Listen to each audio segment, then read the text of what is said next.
Hello and welcome to episode 14 of the Catching the Facts podcast here on the Catching the Facts official podcast network. I'm your host, Dan Sisk. And I'm Schroeder. And we hope you guys all had a wonderful Thanksgiving break. Eric, how was your Thanksgiving? Was it good? Yeah, it was good. How was yours? It was wonderful. It was wonderful. Got to, see eat a lot of good food, see family, the usual. And watch some fun football, which is always fun. None of the Thanksgiving Day games were super, super amazing though, in my opinion. I mean, I guess the Bengals game was a little good, but anyway, we'll talk about it later. I hope everyone had a wonderful break. We got a ton of football to talk about this week. We've got Ohio State, Michigan. We've got Texas versus Texas A&M. We've got Oklahoma versus LSU. We've got Georgia versus Georgia Tech. We've got Bengals versus Ravens, and we've got the Bears versus the Eagles. Plus, we have three very, very big news stories to cover. So a lot to do this week. Eric, you ready to get started? Yeah, let's do it. Okay, guys. So we told you last week this would very likely be the leading story, and it is Lane Kiffin, the two-faced snake that he is, has officially left Ole Miss to take the head coaching position at the Louisiana State University, and being the the beacon of morality that he loves to pretend to be, he released a statement blaming the athletic director for not being able to coach the college football playoff appearance for the Ole Miss Rebels this season. I hate this man. I really do. I think he is outside of Louisiana. I think he's a pariah. I think everyone's gonna look at that guy and side eye him. I've seen some in the media try to defend this move. How can you possibly defend abandoning your top 10 team right before the playoffs? How can you possibly tell me that that's the right thing to do? Just truly scumbag behavior. And then just to throw fire onto, just add, fuel to the fire. The offensive coordinator is leaving with Lane Kiffin to go to LSU, and today it was revealed that man, I forget his name unfortunately, but he'll be coaching under the new permanent head coach for Ole Miss, the defensive coordinator who got promoted. He'll be the OC for the playoff game. So I mean, you're gonna have a Lane Kiffin acolyte on the sideline, calling plays for Ole Miss. Eric, we were texting about this when this was being announced and as all of this was unfolding, and I'll just repeat myself here. Ole Miss fans, I feel so bad for them. I mean, I really, really do. They were used, they were played, and there are very few fates that are worse for a football program than having a coach come in intending to use that position as a stepping stone. Like we've said a lot about James Franklin, Eric, but you can't deny that Penn State was James Franklin's dream job. He was from Pennsylvania. He wanted to stay at Penn State, and it was, he wasn't going to leave. He didn't want to use it as a springboard. He wanted to stay. And obviously he's no longer there for reasons that are justified, but he was well-intentioned the entire time he was there. You think Ryan Day wants to springboard Ohio State into another position? I don't. Do you think, another example, Mike Tomlin. Do you think Mike Tomlin wants to springboard and use the Steelers to get a different head coaching position? No. These guys want to stay. And Lane Kiffin just played Ole Miss like a fiddle, and I really do feel bad for them. I feel bad for that team. I mean, if you're a member of the Ole Miss Rebels, how are you going onto the field in the playoff? How are you doing that? I mean, it's just a really bad situation. And yeah, I just as this was unfolding Saturday night and early Sunday, Eric and I were talking repeatedly back and forth, and I was really getting angry. And to be fair, he was a good sport, and he was a good champion for allowing me to vent. But I mean, it was just thought truly disgusting behavior from a head coach, and Yeah, LSU, you can have him. You're going to fire him in 5 years anyway when he inevitably doesn't win a championship for you. So have fun with the circus while you have it, and while you have it in town. I don't know. That's all I have to say on it. Yeah. Yeah, this sucks for Ole Miss for sure. I mean, they've been at the top, not at the top, very top, but I mean they've been competing for a couple years at this point Yeah, now. you're right. Always in the playoffs, always, top 10 at least. And just him to walk out like this, I mean, it's bad, and I feel bad for these guys, these players, man. It's got to be tough. Yeah, They've worked so hard all year, and they've honestly put together some great wins. Trinidad Chambliss, he's had a great season. yeah, And just for Lane to just walk out on him like that, it's just not right. Um, that being said, though, I do think this is a better position for Lane Kiffin. okay, Um, just because, I mean, LSU has boatloads of NIL money to use. true. He's already flipped a few recruits already in just the time he's been there in, a couple of days. Yep. Um, so I think it'll benefit him that way, which is, I guess, good for him. But I still don't support the decision of him leaving Ole Miss, because it's just, I mean, it's not right. I don't know if you saw the video. You probably saw. He was getting booed as he at the airport when Yeah, he was getting on his private jet to head down to Baton Rouge. yeah, And I mean, I think that's a proper send off. I yeah, mean, it's a little silly, to go down and boo a head football coach, but it's just it means more in the SEC, as they say. yeah, So yeah, and him to leave for another SEC team, man. I mean, that's unreal. I mean, they're playing him next year. yeah. I can't wait for that game. Is, It's gonna be is that game gonna be at home or on the road? it's in Mississippi, so it's at Old. Oh So it's gonna man. be, I mean, it's gonna be a bloodbath, man. The boos are gonna be unreal. If Yep. they're winning, it's gonna be bad. There's gonna be fights in the stands, probably. I mean, It's gonna be bad. it's gonna be bad, man. And I don't know how he'll be able to stand across from that team on the other sideline. Just, I mean, it's ridiculous. Yeah, I mean the team. He did claim in his statement that the team wanted him to.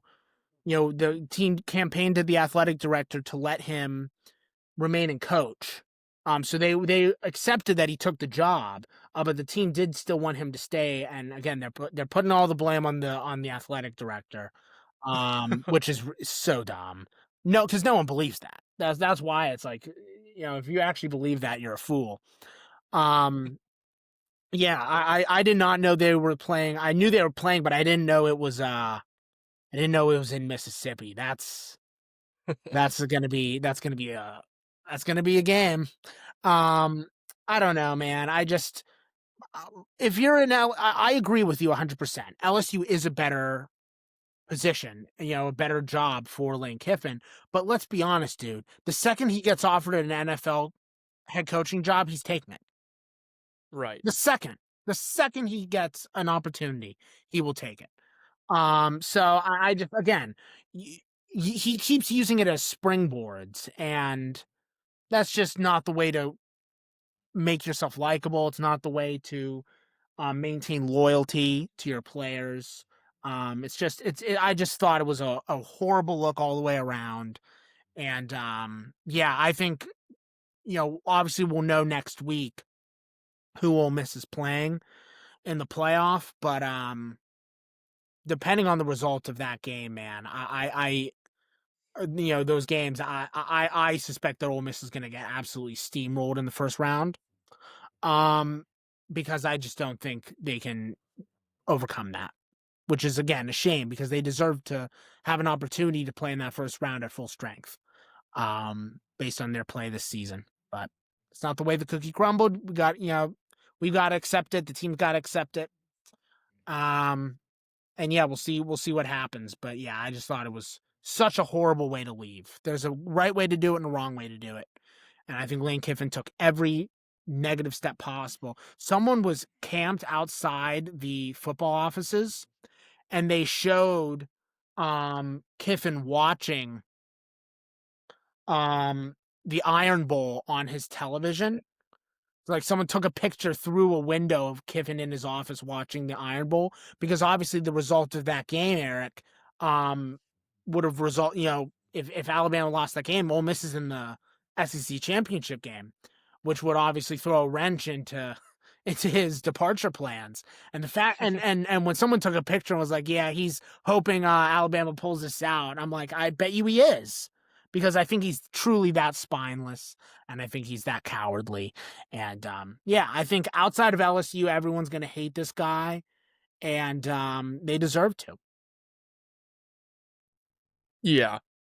Yeah, I Yeah. mean, look, he got on a plane. He literally got on a plane the next like afternoon. He got on a plane that Sunday. Yeah. I mean, it's just it's unreal. I mean, he was ready to go. I just don't like the way he left. Yeah.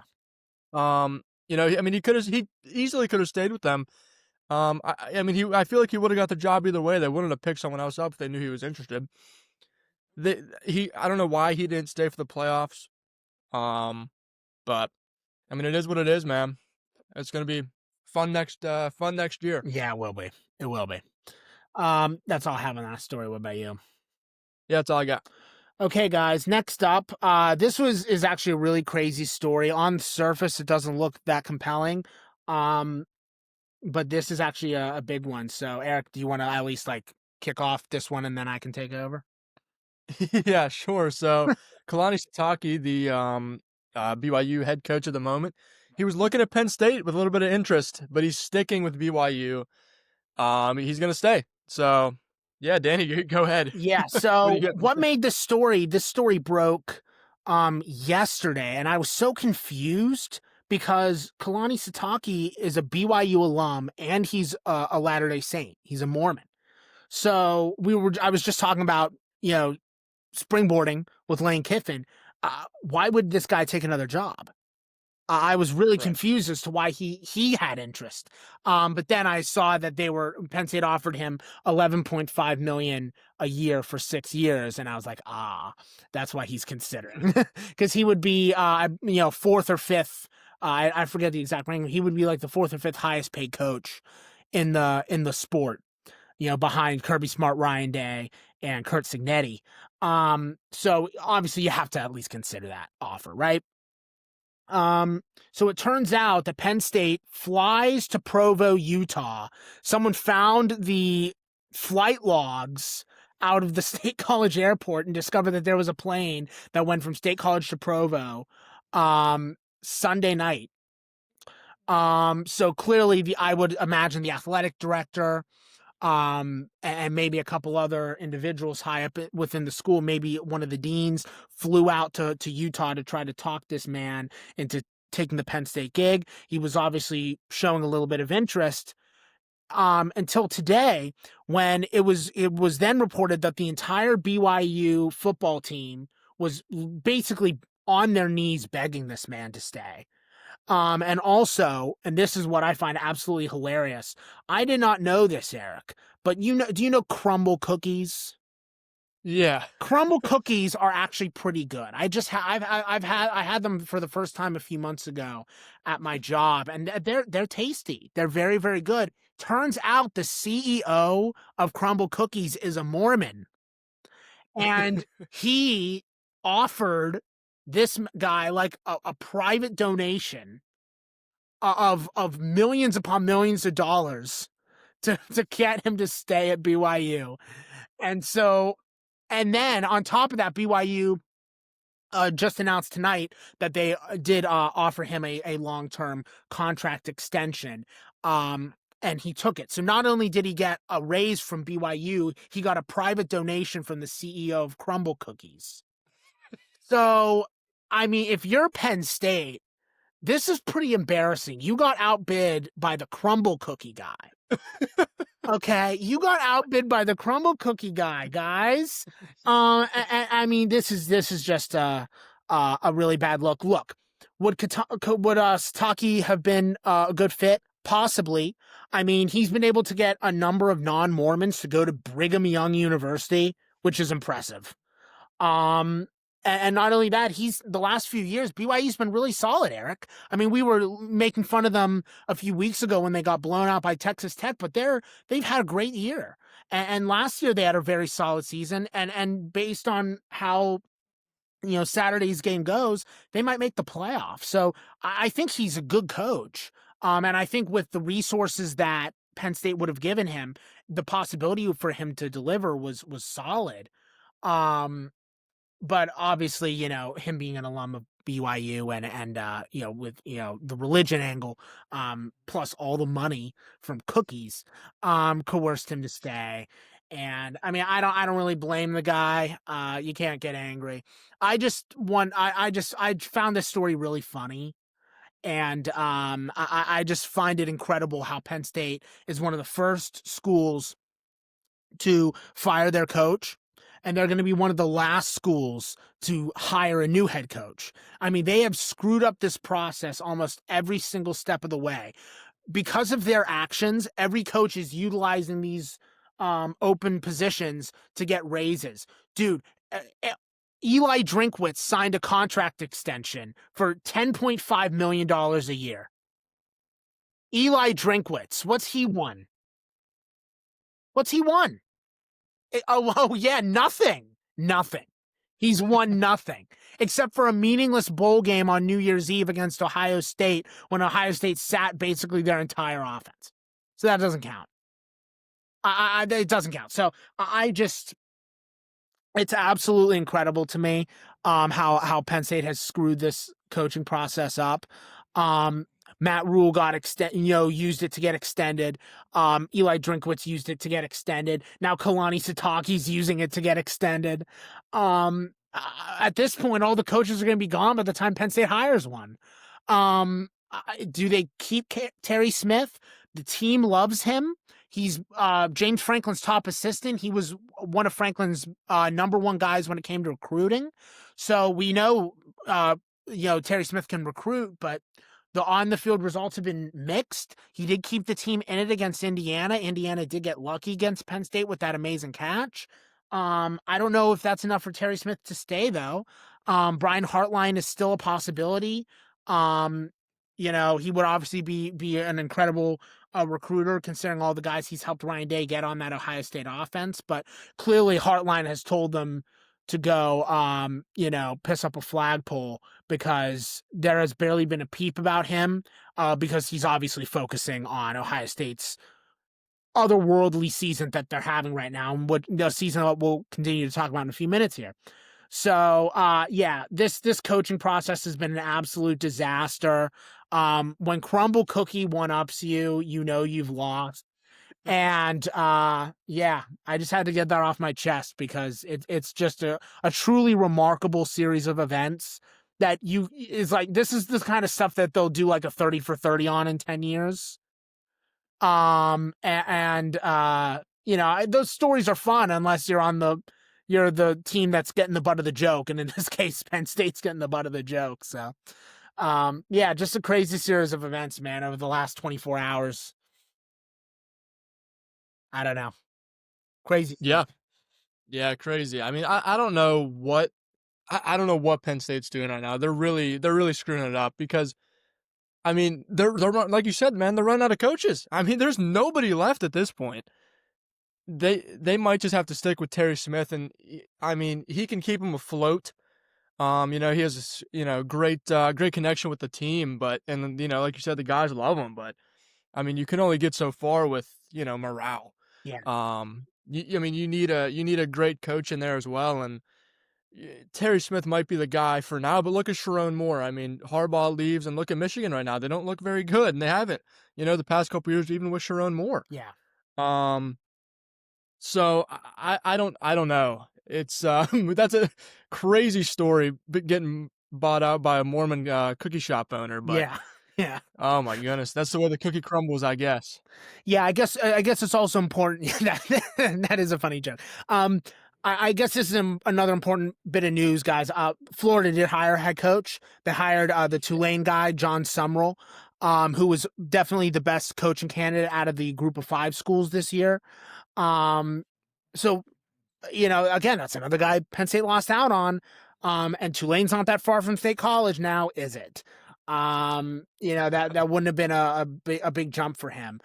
So yeah, they're just screwing this up, man. Pat Kraft, the AD at Penn State. I mean, if he doesn't get fired, he probably won't. But he's been just the handling of this situation has been an outright freaking disaster. And I really don't know how what's going to happen. At this point, I would just wait till the national championship and talk to Heartline. I really feel that's the only move. Yeah. You know. Well, Chip Kelly also did just get fired as well from the Raiders. Yeah, well, I don't want. I haven't heard his name. It's possible, right? He obviously did have the UCLA job for a couple years there, but he's a brilliant offensive mind. Certainly in his heyday, he was. But I think UCLA showed that he's struggling to, um, truly level up as a coach. He looked pretty stagnant as a head coach. I think at this point they're just going to take that offensive brilliance and parlay it into an OC position, just like Ohio State did. I don't really see him getting another head coach, another head coaching position at this point in his career. But it is possible. You're right. I didn't think about Chip Kelly.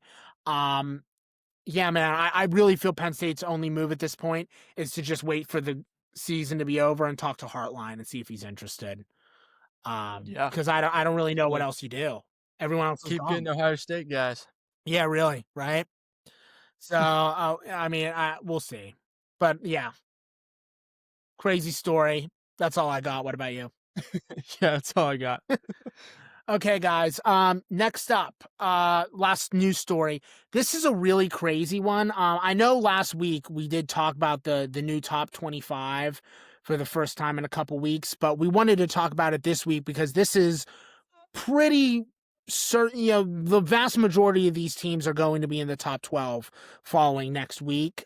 So we wanted to talk about them and kind of break down what the situation is. So Eric, what's I guess the top 12, because that's really what's important. Yes, the top 12 in the newest CFP bracket is Ohio State at 1, Indiana 2, Georgia 3, and Texas Tech 4. So all those they'll just all get buys as of right now, that is. And then Oregon at 5, which they'd play the conference championship winner of the Tulane game. Yeah. And then Alabama, Oklahoma would play. Ole Miss would play the conference championship winner. Maybe ACC, but if Duke wins, this spices it up. Yep. For ACC play, and then Notre Dame and Texas A&M. But yeah, I don't know. The main thing I'm focused on is that ACC championship game, because if Duke wins that game, the ACC is out completely. You're right. So that would be horrible for the ACC. Yeah. But maybe it has to happen. Yeah, man. I mean, we've been talking about the ACC and how bad they've been all year, and if Duke won, I think it would be justice. I mean, it's been a brutal year for that conference, and I just they're not. None of those teams are particularly good. Miami and Georgia Tech have serious issues as programs.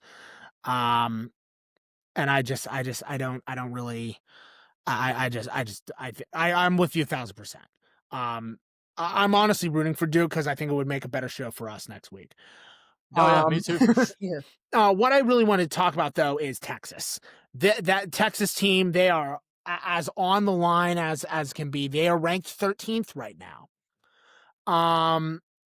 Based on the results of the Big 12 and ACC title games, they could sneak in, which is crazy.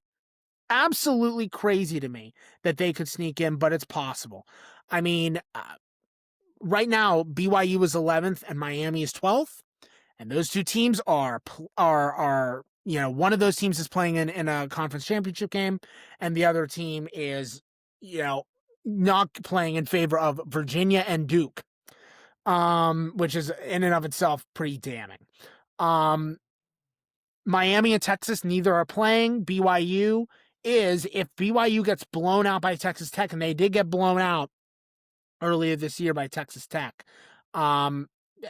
that could end up being a really that could give Texas an opening, and but BYU could fall out. This is a must-win game for BYU.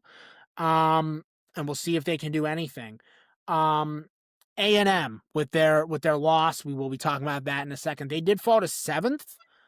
I think considering that loss, I mean, I think I would put them a little higher, but I think no one's gonna like get angry with Texas A&M at 7.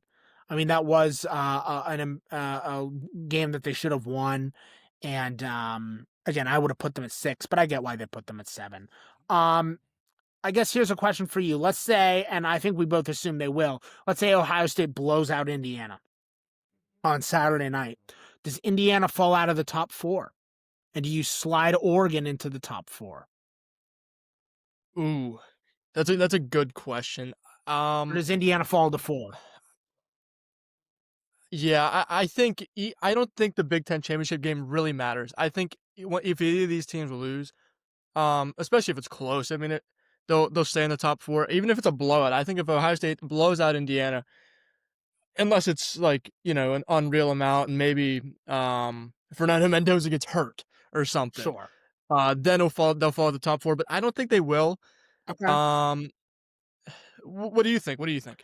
I think that if Indiana can keep it within 2 scores, they'll drop to 4, and you'll just move Georgia up to 2 and Texas Tech up to 3. Okay. And then everyone else is just stagnant. Um, So you think that Oregon will just have a bye then? I think that Oregon will play in the first round. I mean, Okay. again, unless Ohio State beats them by 3 or more scores, Yeah. which is possible considering how good that team is. I mean that's obviously the big one, and then the other question is if Alabama beats Georgia, does Alabama move up to the top 4? I think Alabama, those 2 losses, that Florida State loss is really bad. I personally do not think they would have enough of a resume to jump up to the top 4. But they do have, as we've discussed before, Eric, the name recognition of the Alabama Crimson Tide. I mean, it is possible for that name recognition, just like Notre Dame gets a pass with all of their with their name. I guess it is possible, but I really don't think Alabama has the resume to get into the top 4 even if they beat Georgia again for the second time this season. I just don't see it happening. Yeah, I don't think so either. Especially with how that Iron Bowl went. Obviously, the Iron Bowl's always close. It's gonna be a great game either way, but I mean, I don't think they can even rank them.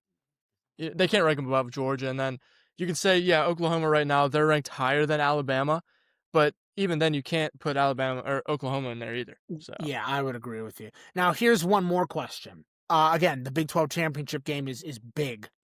Um, let's say BYU loses by a field goal, last second field goal, overtime, something like that, right? Do you drop them to 12 and keep them in the playoff? hmm. Um. Now, who would they be in over? Would they be? They would be in over probably Miami, because I would imagine that Texas, my guess is Texas has a better resume than Miami. So I would imagine that they'll move Texas up and leave Miami out. That's my guess. Yeah, I think Miami would also be out. Um. Yeah, that's a good question. I think BYU would still get in. I mean, But BYU got slaughtered by Penn State last year. It's basically a lock for them to get slaughtered against, who would they play? Oregon, right? Um, uh, right, if yeah. they were to fall to 12, I mean, that Oregon would annihilate them. Um, do you want to subject them to that? I mean, they only lost 2 games, both to the same team, and that team would be in the top 4. So losing to the same team twice in 1 year would be a bad look. But again, it is a top 4 team. So it's on the line, man. I don't know. That's a hard call. If it's anything like how that game went in November, when it was 29-7. That is, Yeah. they lost to Texas Then Tech. I BYU's think you have to just keep them out. yeah, no, if it's another Yeah, blowout, keep them out. I'm with you 1,000%. yeah, My 100%. question is really only if they keep it close. And I mean, it is possible. It is really difficult to beat the same team twice in one season. So difficult to do. So the odds are technically in BYU's favor in that regard. But I honestly think that if they lose last second for one reason or another, I might be tempted to just drop them one spot and keep them in the Yeah, playoff. no, But I agree for sure. I mean, Yeah, definitely. I don't know if the committee would do that. They may just want to buy into the name recognition of Miami and Texas. But Right. we'll see. Yeah. We'll see. I don't know. Now, what do you think they did with Vanderbilt? I mean, look at how Diego Pavi's been playing. I think Vanderbilt. I just don't think Vanderbilt has the I just don't think Vanderbilt has the cachet. I don't think Vanderbilt has the resume. I don't think Vanderbilt has the, I just don't think they have what it takes. I mean, you beat Tennessee, whoop de doo. I mean, that's not a victory in my eyes. I mean that's a what I mean. Honestly, are we buying that win? I mean, they got they beat LSU, which remember that victory means barely anything now. Nothing. Yeah, it They was without Brian Kelly. Yep.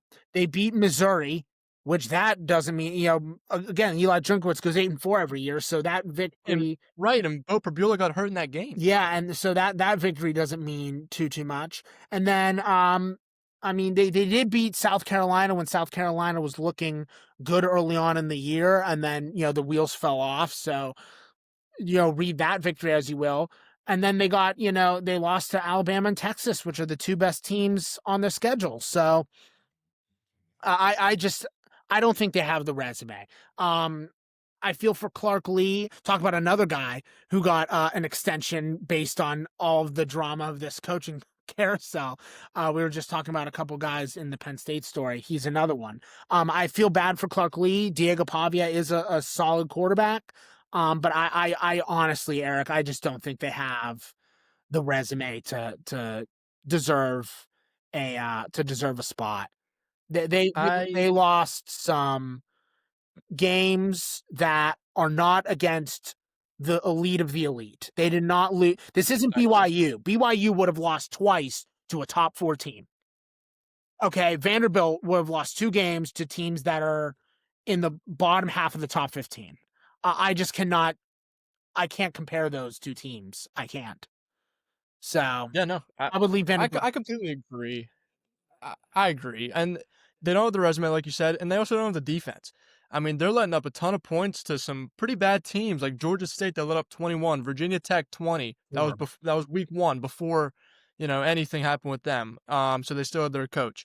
34 to Texas. Yeah, Arch Manning played good, but I mean, that's the problem. Arch Manning played good, Yeah, so they don't have the resume. They don't have the defense. Yeah, Diego Pavia is playing great, but they're just not good enough. They haven't. They're not ready to take the next step yet. yeah, yeah. That's my take on Vanderbilt. I just Yep. they're not a bad team, but they're not playoff worthy. Yeah. So I don't know. That's my take on Vanderbilt. I just wanted to talk about the bracket this week because I think 11 through 13 is really interesting. And Mhm. I mean, can you imagine? Think about this, Eric. Let's say Duke wins the ACC title game. Can you imagine a world where the only ACC team and the top 12 didn't even play in the conference championship? Yeah. Think about that. Yeah. That would be the That's criteria for unreal. Miami getting in. Yeah. So Texas has the record against them, but Miami has brutal losses against them. That Louisville loss will haunt their dreams. So I just think 11 through 13, it really does, guys. It comes down to the Big 12 and ACC title games. The other conference championship games are much better games. And they will be more fun. I cannot wait, Eric. I'm sure you can't wait to watch Georgia, Alabama, and Ohio State, Indiana. You can't. Those Oh 2 yeah. games are awesome.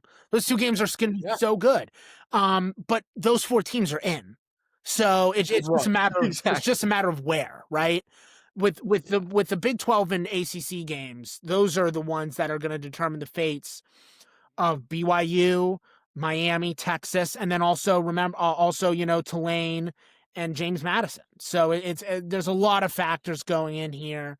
Um, yeah, man. I just Miami and Texas are should be are definitely on life support. Um, we'll see what happens because BYU could also fall out if the committee determines that the other two conference champions, obviously I think we assume they're going to be Tulane and James Madison. If those two teams are superior and those two would get in, that would be tough. So we'll see what happens. It's gonna be an interesting uh week next week, seeing how all this unfolds.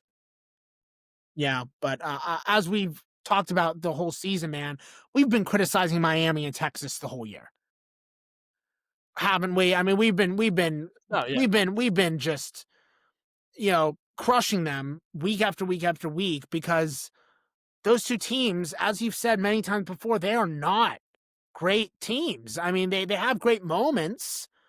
We'll talk about a great moment with one of them in a second here. But I mean, they're not playoff worthy. I mean, we can argue whether Tulane and James Madison are, but the rules are the rules, and the top five conference champs get in. Right. So I mean, we'll see what happens. I just can't express how badly I'm rooting for Duke.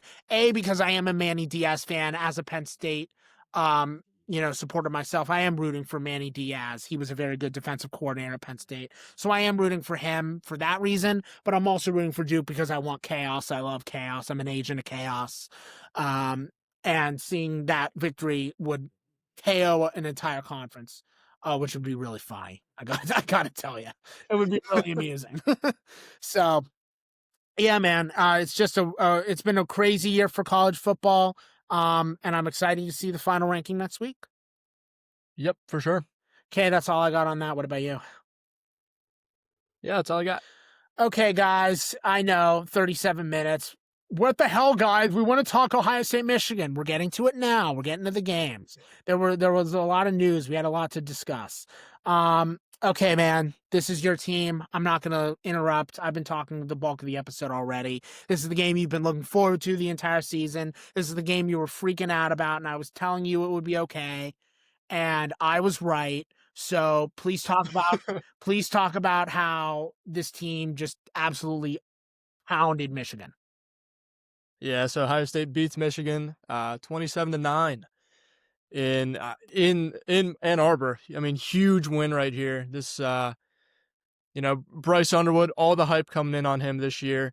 He hasn't lived up to it. He played horrible in this game. I understand it's the number one defense in the country, but come on. I mean, 63 yards, no touchdowns, and a pick, which wasn't. It was a bad pick too. I mean, he threw it behind right to the linebacker. So it was a horrible interception. So that's not good. But I mean, I will give it to them, man.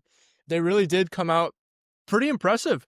Not impressive offensively, and I understand that. I understand that Jordan Marshall did get hurt in the game, and that's a game changer.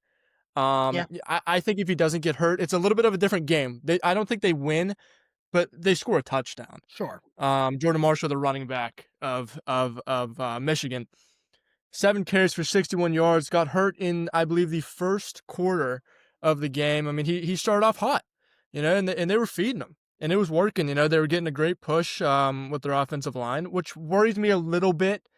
Deeper into the playoffs as you start playing teams that have a better rushing offense, but it's okay. We got time to figure it out. But I mean, after he got hurt, they did nothing. They kick a field goal on their first drive, go up 3-0. Julian Sayin throws a bad interception though, and but he bounced back from it perfectly. I mean, it was unreal the way that Julian bounced back from that pick. I mean, he threw a pick and then played lights out the rest of the game. Yep. Julian went 19 for 26, 233 yards, 3 touchdowns and interception. I mean, that's what you want to see going into the playoffs. Defense played amazing. So there's really nothing to say about that. I mean, but the main point here that I want to focus on is Bo Jackson, man. He, true freshman running back, and he had 22 carries for 117 yards. I mean, Yeah. that's a great game. Yeah. And he had 4 receptions for 49 yards. He had more yards than the entire Michigan offense. He was just gashing them with big plays over and over again. And that's what you want to see. You come into the game and you want to be able to control the clock. I mean, they controlled it. They had 40 minutes of possession time. It was to Michigan's 20. Ridiculous. I mean, it was unreal. They had 419 total yards, and it was just amazing. I mean, Yeah. They ran 30 more plays than Michigan as well. I mean, it wasn't even fair. And there was a lot of talk coming into this game, especially with Michigan. I mean, even pregame, Jordan Marshall, the dude who hurt his shoulder, was shoulder checking the tight end coach. Yeah. Well, I mean, what are we doing there? You got fans dumping hot chocolate on Ryan Day as he's walking into the tunnel. But I mean, that's just a part of the rivalry, and he responds perfectly. Comms go down in the fourth quarter. Somehow Michigan still has their comms. Ohio State loses all communication.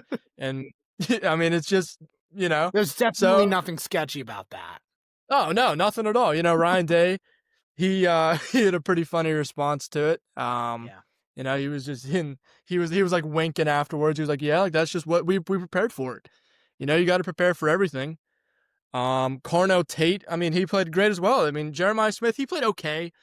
What do you think about the touchdown call from kind of an unbiased perspective in the first quarter? Did you see that? I did.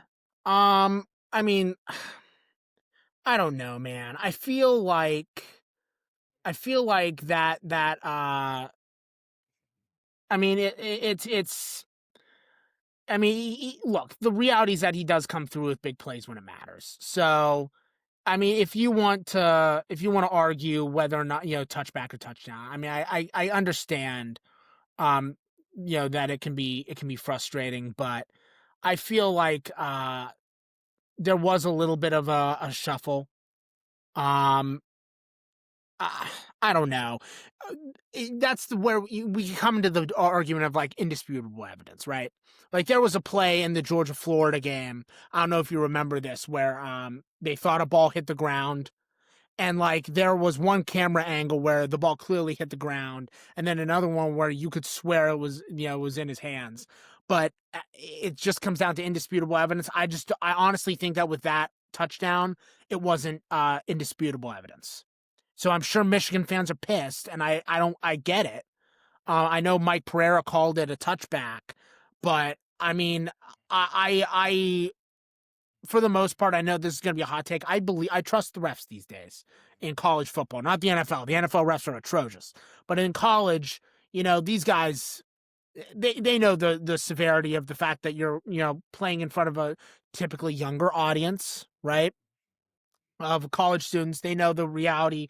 I thought it was I think it was probably a touchback, but again, I think it was just a matter of not indisputable evidence.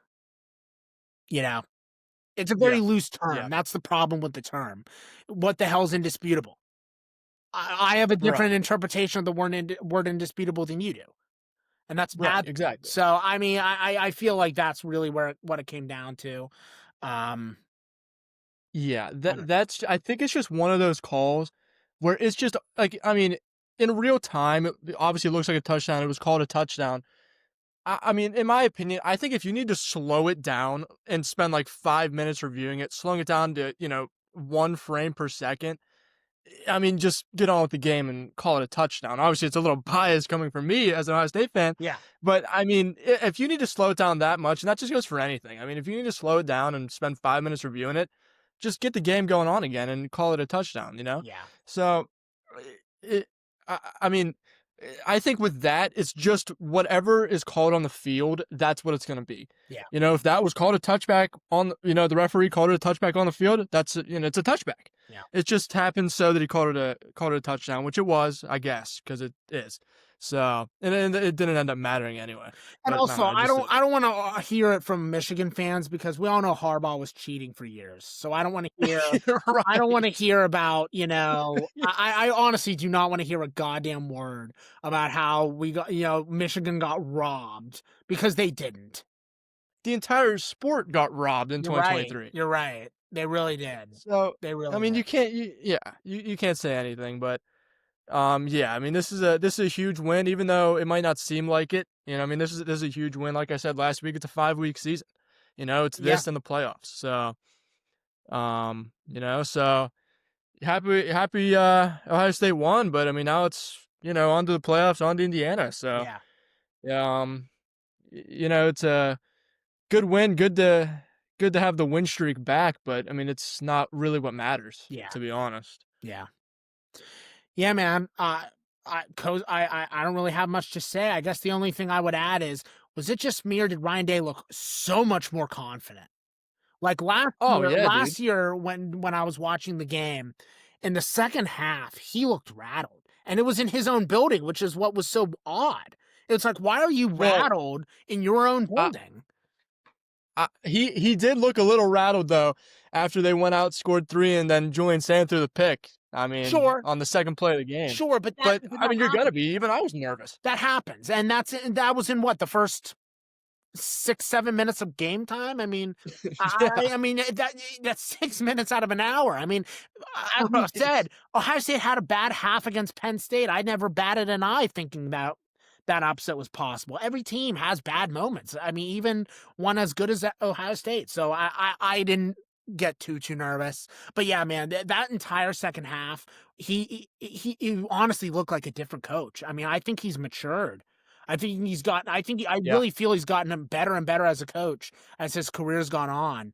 Um, and I think last year's game against Michigan was just a very unfortunate blip. And I think he's the real deal. Second highest paid coach in the sport for a reason. He really does deserve yeah, it. well deserved. And then I guess the only other thing I would say is Michigan had no sacks and they had 4 tackles for loss. 4 guys, 4. I think about Eric. I said, what was I saying last week? This Ohio State team is so physical. They are just massive human beings. You can't do anything against them. They have some of the best linemen. They have some of the best running backs. They have some of the best tight ends. I mean, everyone on that offense is a beast, a literal beast. You can't do anything. Michigan just doesn't have the skill or the size. It really does. That's what it comes down to. It doesn't come down to pride. They have just as much pride as Ohio State, but that doesn't matter if your guys can't complete a play. I mean, the entire game, Ohio State dominated every single second. You pointed out the disparity within the ball possession, 40-20. I was gonna say that if you weren't, because that to me is the defining stat of this game, man. That the Ohio State commands every single second of that game. They commanded every second of that game. Every single play, every single progression was near perfection, literally, other than Sayan's one pick. That game was flawless from start to finish. Flawless. I mean, you can't play better football than that, other than the one pick. So Yeah, that I'm telling you, man, I don't want to jinx it because I know you'd hate me if I did. This is one of the best college football teams I have ever seen. They might be the best. They are so freaking good. It is hard to put into words. At this point, as I've said, and I know this is a hot take, as a Penn State fan, I honestly hate Michigan more at this point because I feel Ohio State just, I mean, they're so good that it's really hard to hate a team that's that good. I eventually got that way with Brady and the Patriots. It's like, what the hell, man? I mean, he's that good. You can't get too upset, right? Um, and I really feel the Ohio State is they're just so good, man. They're so good. You can't hate on them. Michigan fans try, but look how that turned out. You know, they Yeah. surround the M at the end of the game, and I get it.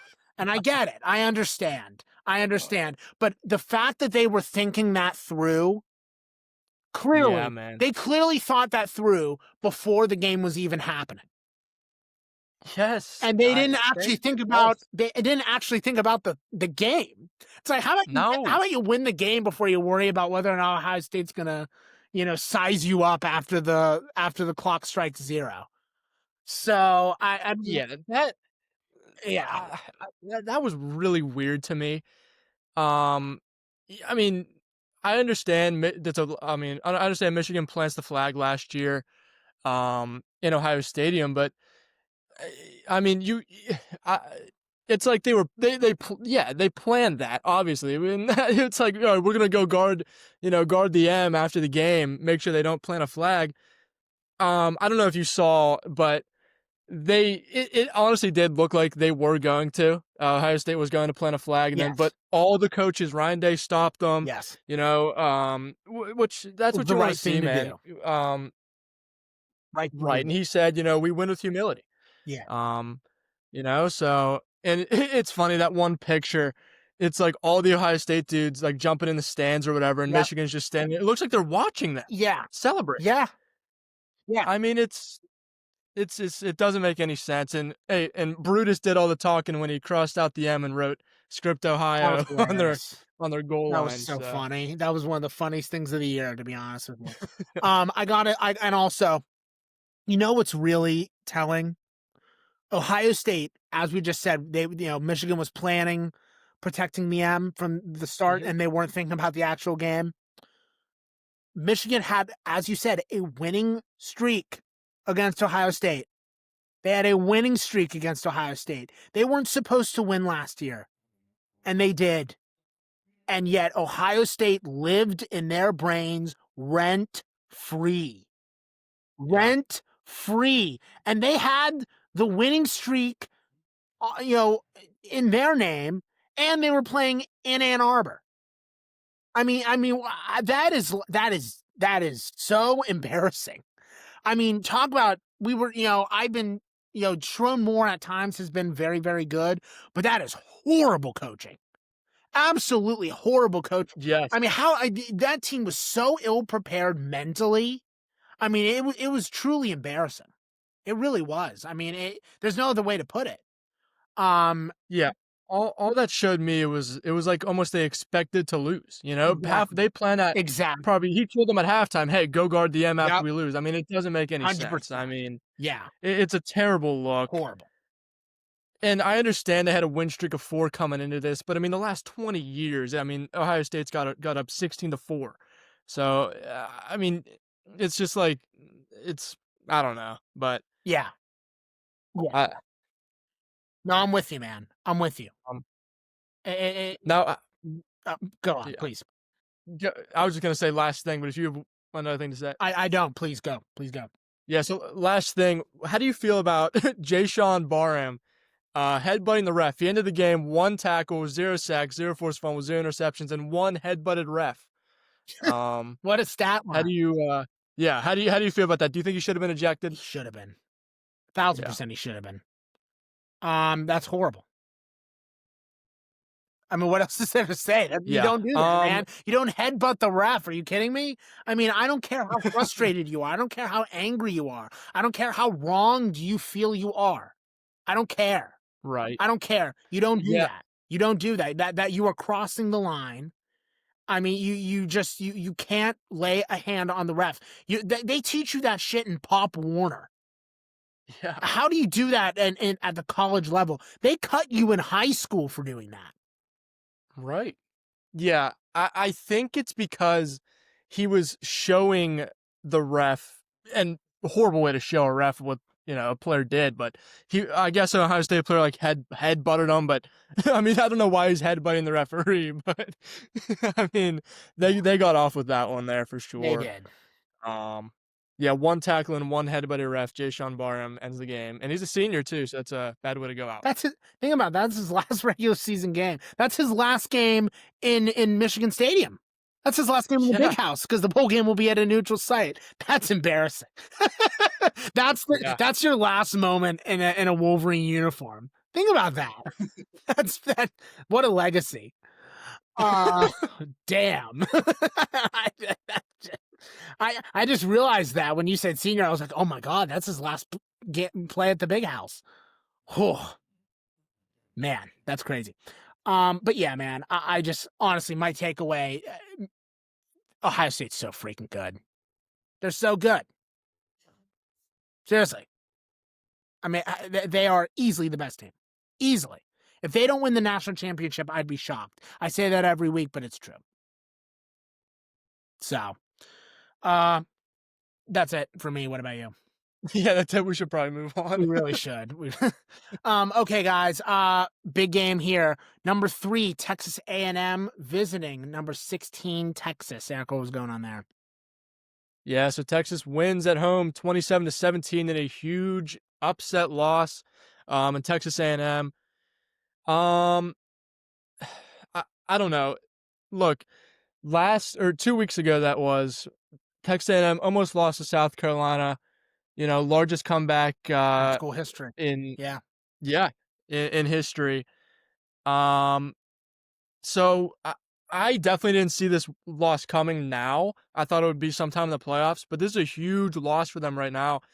Yeah. Doesn't affect anything in the playoffs, but just your morale going into the playoffs has got to be at an all-time low. Definitely. Marcel Reed, he played bad. I mean, let's just put it that way. We went 20 for 32, 180 yards, 0 touchdowns, and 2 interceptions. And he was their leading rusher. Yeah. So I guess that's something. But you're not going to win like that. We always say it. You're not going to win turning the ball over, 3 times, but twice. I mean, that's not good.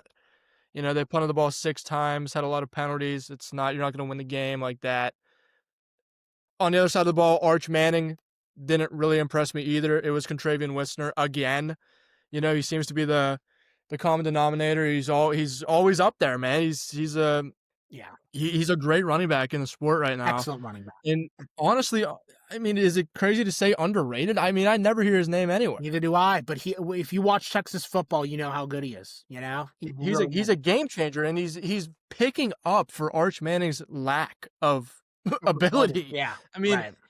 Contravian Wisner, he didn't have a touchdown. Arch Manning had 2, one through the air, one through the ground, one on the ground, and then he went 14 for 29 with for 179 yards. Arch did. I mean, that's just an okay game. Yeah, I understand 2 touchdowns, but that's nothing too special, to be honest. His QBR was really high, but that's because of the rushing TD. I mean, that's not because of the actual play. As we've said before, his run throughs and his progressions are really flawed, and this game was no exception. It just came down to Marcel Reed playing worse, to be honest. That's really what it came down to. Yeah. So I'm with you. Arch didn't impress me even remotely in this game. Even remotely. Yeah. I don't know. I feel bad because we've been just talking about Arch Manning this whole year and how bad he's playing. Yeah. He's played good, against a meaningful opponent maybe once this year. Yeah, Oklahoma. I mean, Contravian Wisner, he's just been doing everything.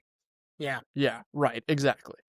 So Contravian Wisner, he's just been doing everything else. Underrated running back for sure. Great.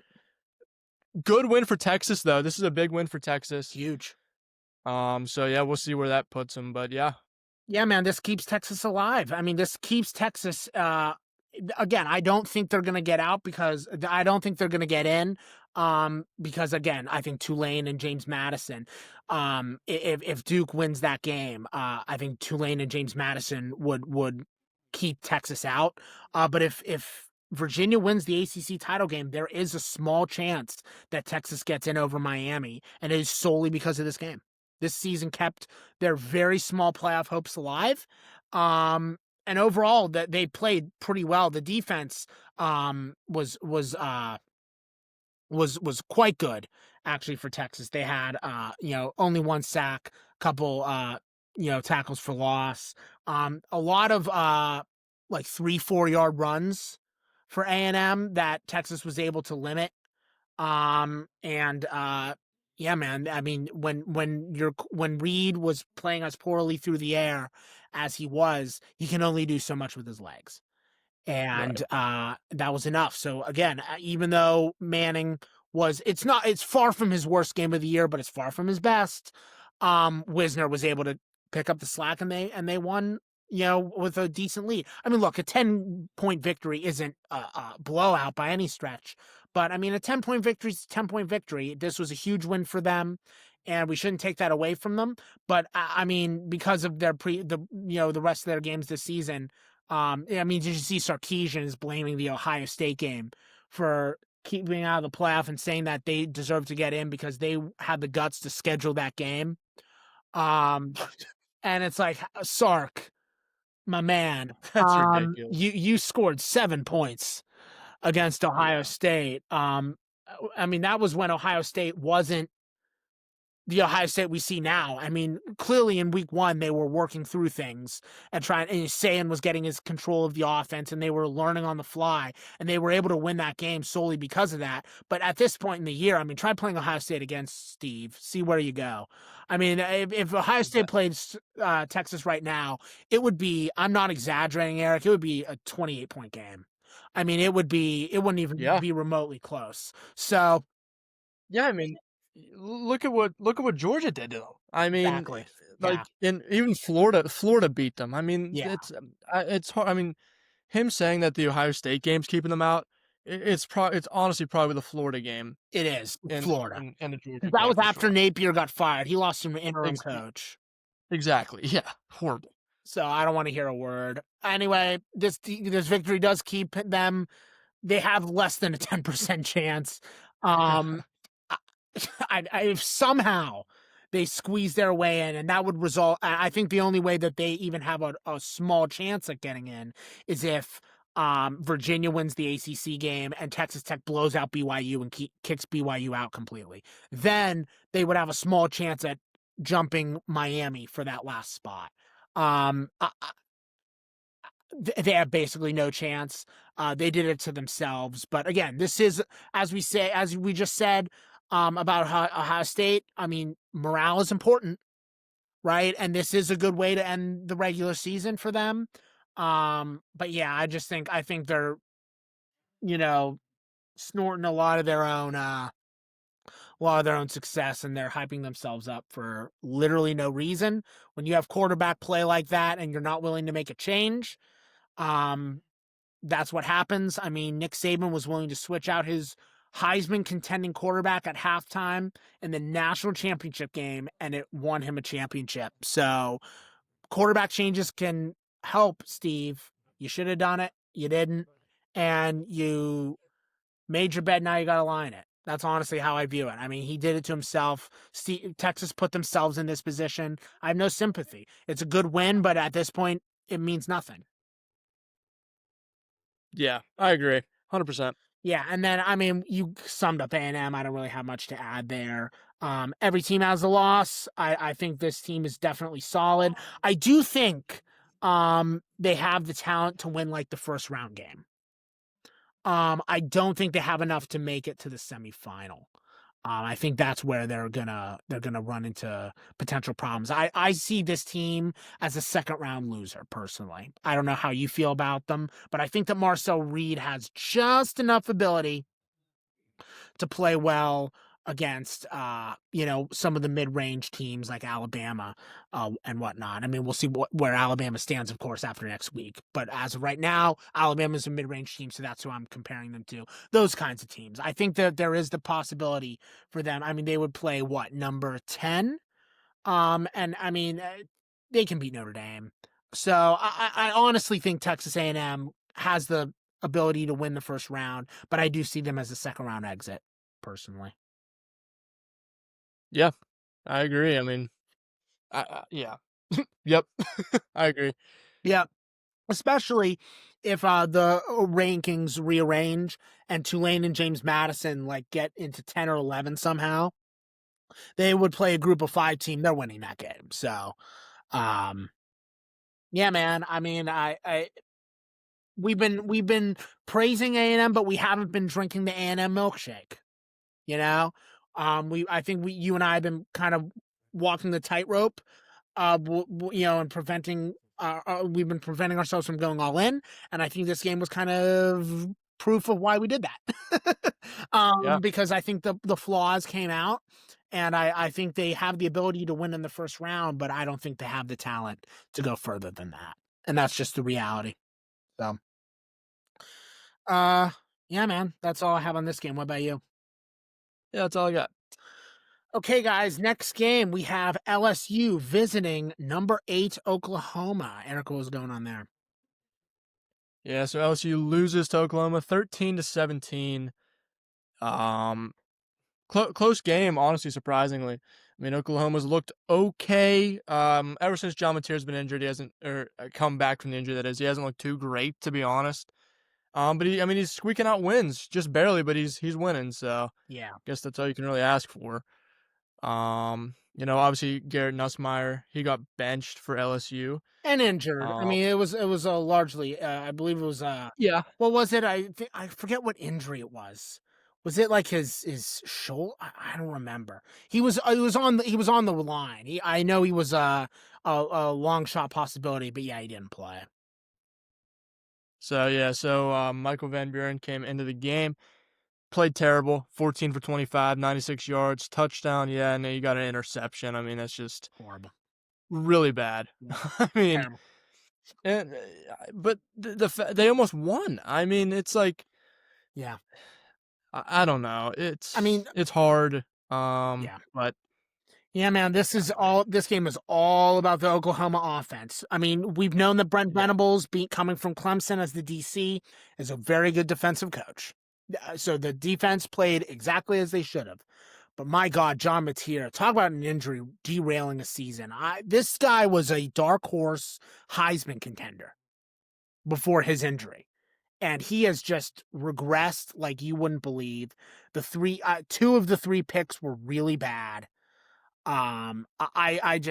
I don't care that he had 300 passing yards. What do you always say? If you have so many attempts, you better get that many passing yards. He had 38 yeah. attempts. So If you throw the I ball you for know, almost 40 attempts, you should have 200. exactly. Exactly. So didn't do anything with his legs. This was just a really, really bad game from him. And they had no rushing game. And when those two things happen, I mean, you barely beat a bad LSU team reeling from a coach fire. So, and a benched quarterback, a bench slash hurt in quarterback. And they still only win by 4 points. So bad, Yeah. ugly, ugly, ugly win. Like legitimately as ugly as as ugly a win as you'll see. I mean, that's like a really, really bad victory for Oklahoma. Um, Yeah, it was almost like neither of these teams wanted to win. I mean, you see John Mateer, he throws 3 interceptions. Yeah, he throws for 300 yards. Doesn't impress me. He threw for almost 40 attempts, and then he had 2 touchdowns. But he threw 3 interceptions. I mean, it cancels it out. yeah. And then, but like on the other side, Michael Van Buren, like I said, 96 yards. I mean, what are we doing here? I mean, if they turn the ball, if they turn the ball over 3 times, you have to score more than 13 points. I understand it's Oklahoma and their defense isn't bad, but their defense isn't like this amazing defense. Like they're not even close to the best defense in the country. Yeah. They've been giving up a lot of points lately to some good teams, but I mean this is really eye opening for Oklahoma heading into the playoffs. Yeah, as you said, their defense is very good, but it's not elite. I mean, Georgia can tear that team up. Georgia can tear that 100%. team up. Ohio State would annihilate. I mean, we can go down the list, but I even think Texas Tech, which has had some flawed, has been flawed at I, times I this year, would kill them. I really do. yeah, I can't see them going very far in the playoffs. Really, like actually at all. I mean, they would even probably lose to Oregon right now. I would agree with that. And even Notre Dame. I mean, I think they would lose to almost every team in the playoff right now. Yeah, they're 8, so I believe they would in They the would play well, Alabama. as of right now. We'll see. Again, we got Right, to see what right. happens. But I mean, if they played Alabama, good God. It- yeah, it's over. It's over. So yeah, I'm with you 100%. This team reeks of a first round exit. Reeks. 100%. PU. I mean, the fact that I believe in Texas A&M after a 10-point loss, I believe in them more than Oklahoma. says a lot. I mean, Yeah. we've been pretty critical, dude, of Oklahoma. We praise them when they deserve to get praise. But their schedule really does look weak when you look at it. Um, that Texas loss was bad. They barely squeaked by against Alabama back when Ty Simpson was still getting the lay of the land. The Ole Miss loss wasn't great. I mean, it has been a return to form for the program, but they're not the juggernaut that they were for a couple years there under Lincoln Riley. And I mean, you're seeing that. You saw that on full display against an LSU team reeling, and it was just a bad look, really bad look. So yeah, that's all I have on that game. What about you? Yeah, that's all I got. Okay, guys. Last college game of the week. We have number 4 Georgia visiting number 23 Georgia Tech. Eric, what was going on there? Yeah, Georgia barely squeaks by against Georgia Tech, 16-9 on the road. Rivalry game, yes, but this rivalry is never really that close anyway. Yeah. Um, this is another eye-opening, win. Yes, but I mean, come on, Georgia Tech they've looked terrible these past couple weeks, losing to Pitt, barely beating Boston College, getting blown out by NC State. Yep. This whole month of November has just been horrible. Yeah. For Georgia Tech, and I mean Georgia, they played good football. They killed Texas. But that's the only notable win they have at least this month. But they almost lost to Florida as well. It was a close game. Yeah. So, I mean, this is they're. Would you say they're fraudulent? No, because this rivalry is always really bad. Georgia Tech wasn't great last year, and that game went to 8 overtimes. So, I mean, this is just a very hard rivalry game. It's harder than a lot of people recognize. A lot of people, you think Georgia, you think their rivalries are obviously Alabama because of the Kirby Smart, Nick Saban connection.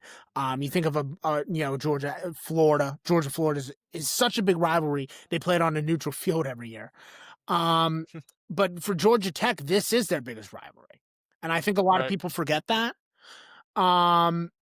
So because of that, I think Georgia Tech is always goes into the game as an underdog, and they have that mentality, and they pour their hearts and souls in, and it's never worked out, but they always play hard.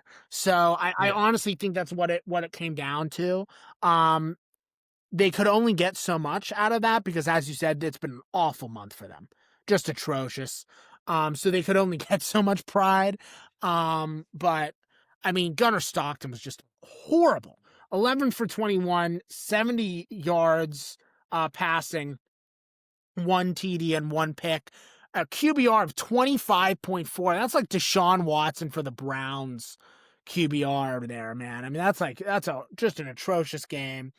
They had a pretty good running game. They had almost 200 rush yards on the day.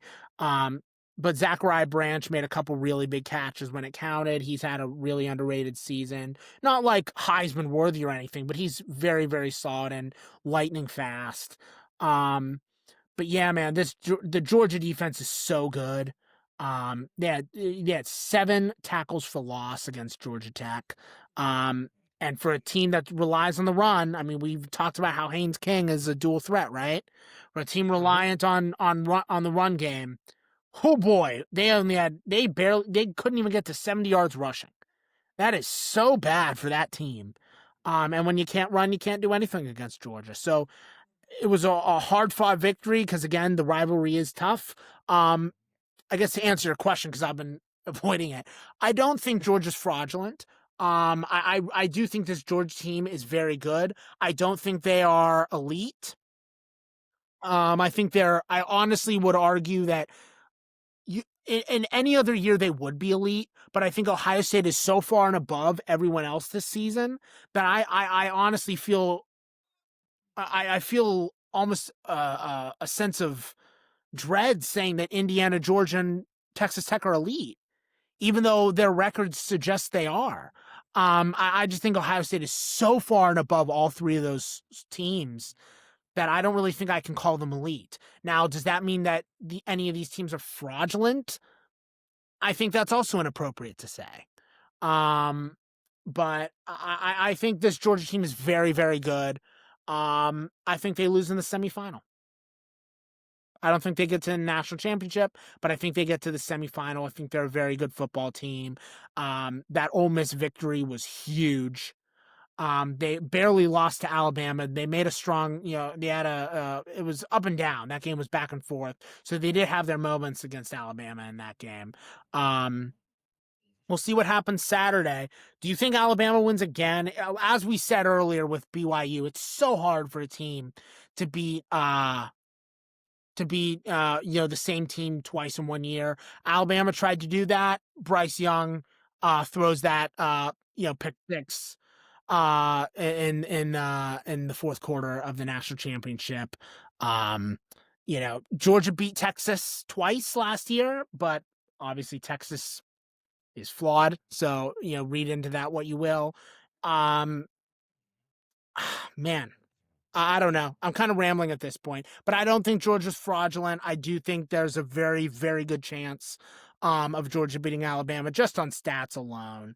And again, this is an underrated rivalry considering Georgia Tech is normally not very good. So I think it's just a typical rivalry game. I mean, we're not going to talk about it this week, but the Iron Bowl was relatively close, and Auburn sucks. So it really just it really is, just the heart and passion of these players. And I know that's a melodramatic thing to say, but I mean, the Iron Bowl was 27-20. Like, I mean, how am I supposed to read that other than Auburn poured their hearts and souls in? So, and I think Georgia Tech, it's the same thing. Yeah. So I don't know. I don't think Georgia's fraudulent. I just think Ohio State is so much better than everyone else. I really think that's what it Yep. comes down to. I will say, what is Haynes King's college eligibility? Do you know? I'm gonna look this up while I talk. If he's gone, I'm going to miss him in college because I think he is I think he's actually a really, really solid QB. Oh, he's done. Yeah, he's a fifth year He's a senior. fifth year senior. Okay. So he's in the Carson Beck camp. Um, yeah, I gotta tell you, man, I'm gonna miss Haynes King watching him play. Was he the best college QB? God, no. But I will say, I really feel he is. You can make an argument he was the best dual threat QB in the country this year. It would have been John Mateer if not for that injury. But I mean, Haynes King, he really is an underrated QB. I don't think he's an NFL caliber talent even remotely, but I think for college QBs he was really, really solid. And I think for Georgia Tech, I mean that's great. The guy bought a bed and put it in the locker room so that he could get extra time watching film and reading the playbook. I mean, the guy clearly cared a lot, and I don't know. I just feel like we should acknowledge that. I don't know. Maybe I'm giving him too much credit, but I really think he's underrated. I think he's had a hell of a year. Yeah, that's for sure. So Yeah, I don't know. That's kind of my take on both teams. Not much to say on it because again, we've seen the car crash, the slow motion car crash that is Georgia Tech happening for a couple weeks now. That Boston College game really sealed it for me. They're just they're a disaster. So we'll see what happens with obviously their bowl situation. We'll obviously be previewing a lot of those games next week. Maybe it'll be a solid game, possibly. Maybe I doubt it, but I mean, maybe it'll be watchable. But yeah, I think Georgia Tech. We kind of knew this would happen. Maybe the game was closer than we thought it would be, but again, hard fought rivalry game. It happens. yeah, for sure. And then talking about eligibility, Gunnar Stockton, I mean, he's got 1 year left. Yeah, yeah, And I just saw the number one JUCO recruit. Obviously signing day is coming up. yeah. I guess today as this comes out, Ditched and then Vanderbilt. Yeah, through the 5th. So, and they just flipped Arizona State. He flipped Arizona State. Oh, okay. I thought you were talking about Jared Curtis. He was the 5-star quarterback recruit for Georgia, and he's transferred to he committed to Vanderbilt today. Oh wait, oh he flipped to Vanderbilt. I saw Arizona State. No, Oh, Jared Curtis is Vanderbilt. Jared Curtis oh is wow. Vanderbilt. So, Yeah. yeah, we'll see if he can succeed Diego Pavia. I mean, we thought Dylan Raiola would be an elite prospect. And he hasn't really worked out in Nebraska. So I'm not Yeah. just because you're a 5-star recruit means nothing. You got to No, it doesn't deliver. mean anything. What about Patrick Mahomes Drew 2.0. Aller? you know, um, Yeah. so I mean, we'll see how it works out for Vanderbilt, but that's a next season conversation. We're talking about now. Um, and Yep. yeah, I think Gunnar Stockton. I mean, say what you will about him. I don't even think he's a top 10 quarterback in the league this year, but he's a very good leader. He's a good college QB. And when it comes down to it, he had 5 touchdowns responsible for against Ole Miss and 5 touchdowns responsible for against who was the other big victory? Texas. I mean those are excuse me, I believe yeah, no, it was Texas. So I mean those are 2 huge games, dude, and he had 5 touchdowns responsible for in each of those games. Like in the big moments, he delivers. So Yep. I mean, No, I agree. Yeah. he's not a Yeah, and he's had a good yeah, he has had he's had a good year. I mean, he didn't eclipse 3,000 yards. He has 2,500, but he has 20 touchdowns and 5 interceptions yeah. with the 5th best QBR in the nation. So Yeah, and again, I honestly think the QBR you're reading. I do not think he's the 5th best quarterback. no, Yeah, no, but no. I think he's a really solid college QB. And in the big moments he shines, which is very good for the playoffs for obvious reasons. So we'll see Yep. how that transfers to the game next week. He's going to have probably the game of his life to win that game because Alabama. I mean, Ty Simpson's having an incredible year, so he's going to have to play his butt off to win that. And I do think he has the potential to do that. Yeah. Yeah. That's all I have on that game. What about you? Yep. All I got. Okay, guys, moving on to the NFL. We're finally here.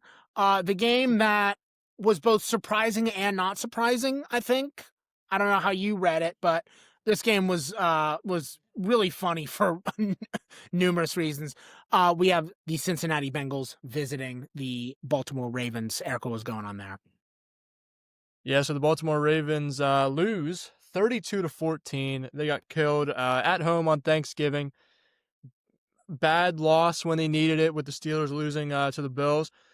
But I mean, Lamar Jackson, he hasn't looked great really like at all. Yeah, injuries He is hurting him. playing hurt. Yeah, So I mean, yeah, you got to cut him some slack, but yeah. they're playing him hurt just because they're in a big spot right now, division wise. And then Joe Burrow coming back, his first game back from injury, 24-46, 261 yards, and a touch and 2 touchdowns. Pretty good game. That's a good game. Not great, but I mean, for No, considering how sizable his injury was and how fast he was coming back, I expected him to be awful, and he delivered. So, I mean, yeah, they rushed him back. I mean, we were even saying, I mean, he's coming back and they're 3-8. why? Yeah, Um, why? Good God. but I mean, if they can make some noise now with obviously Lamar, he's been playing injured, but he's injured, and then with the Steelers kind of crumbling right before our eyes, they can make a push, and I think this is the right time, and you got to get hot. Yeah. Um, and I mean, he looked fine too. Burrow looked fine. I mean, the ankle looked okay, so why not? Yeah, they're taking advantage of a terrible division. I mean, Yeah, the AFC North is so bad this year. I mean, if Burrow really feels that he is good enough to play, I mean, I agree with you, man. I mean, his ankle looked pretty good. But there was definitely some learning curve getting back into the swing of things, as yeah, we saw with all the incompletions. I mean, that's abnormal for him. But I mean, they have a chance to sneak into a playoff spot. I think the odds are very small, but I mean, the fact that they even have a chance, is actually kind of amazing when you really think about it. yeah. And it really shows how good he is, man. I mean, he is. It's such a sad story what's happening with all these injuries, keeping him back because we're getting dangerously close to him being like a what if, and it's a shame given his talent. But I mean, this game showed you when he needs to make the play, he will. And it really was all him because they didn't really have a run game. I mean, I mean, Chase Brown was their number one rusher with 78 yards. I mean, good, but nothing special, right? I mean, this really was the Burrow game. This was the return of Burrow, and he delivered when it mattered, and that's all you can really ask for, right? So I don't know. Good for him. I like the guy. I'm not a Bengals fan at all, but I mean, I do like him a lot, and good for him for coming back with the heart and the passion that he did. Yeah. I guess the other big takeaway, Derrick Henry. My God, I mean, 10 carries for 60 yards. I don't care they had a touchdown. I don't care. I mean, what a weak game. I mean, do they remember that he's on the roster? Do they know this? I mean, John Harbaugh underuses him like nobody's business. I mean, they don't use him. Well, and he No. is a top 5 running back in the game. Use him. And it's baffling to me that they do that. It just makes no sense. John Harbaugh is coaching his way out of a job, as far as I'm concerned. He should have been. He's like Tomlin, expiration date was a couple years ago. It's time to move on. I think this season, if they miss the playoffs, they're not going to blame it on Lamar's injury. They'll blame it on him, and he'll get canned. That's what I think. Do you think he's on the hot seat? I think his seat's piping hot. I really do. Um, I I don't know. You know, they've been at the top of the division for a little bit. I mean, I don't know. It's just like Lamar can't win in the playoffs. Yeah. I understand it's hard. I mean, you got Josh Allen and Patrick Mahomes to compete with. It's not easy, but it's like, and even those guys are even starting to regress a little bit. So it's like, and if I mean this is the year, to really make a push for something more than the divisional round. Yeah. Um, and they haven't, and even this year they haven't looked good. Yeah, they're technically leading the division, but I mean it's a weak conference, like you said. So Yeah. I mean it's just, but it's just I don't know if he would be out this year just because Lamar's playing with the injury. But I mean, it's tough to say. I mean, he very well could be if they, drop a lot of games. If they go third in the division, they definitely could. Yeah. Yeah, I agree, man. I don't really have much. I don't have anything else to add. I mean, I just the AFC North is so bad. Whenever we talk about any of these teams, I cringe inside because it's not fun. I mean, it's just so bad. Oh God, I whatever. mean, the Ravens are tied with the Steelers right now. They were getting booed off the field. I mean, and that's the top of the division, by the way. They're both tied at Exactly. 6-6. I mean, if Exactly. that's your competition, you better be leading this division by. The Steelers shouldn't probably even be 6-6 right now. They have a couple lucky wins. Um, and I mean, it's unreal. I mean, this Yeah. division's weak, and it's always super close, but it's because everyone's normally good, except Yeah. maybe the Browns. Except the But Browns, are this normally year, all man, good. Yeah. I mean, it's taken a big hit. I understand injuries play a big factor. But the quarterback play in this division has not been good at all this year.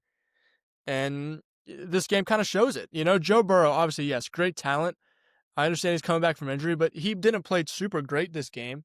And Lamar Jackson, yes, he's playing hurt as well, but he didn't play good either, and he hasn't looked good really this whole year. So that's really all I have to say about it. Yeah. This It's just reminds me. Oh, sorry. Please continue. Please go. no, it's just a weak division with bad quarterback play and just I don't know, just like stars on the team, Yeah. yes, and I mean, but it's just underutilized stars, and it just doesn't make any sense. Even the Browns. I mean, Miles Garrett is an animal. Yes, He's a true game wrecker, and they can't do anything. So, right. all I would really want to bring up before you move on was this reminds me of the NFC East in 2020, when the Commanders won the division with a 7-9 record. There was We might be headed that we direction. honestly we might be, dude. We might be.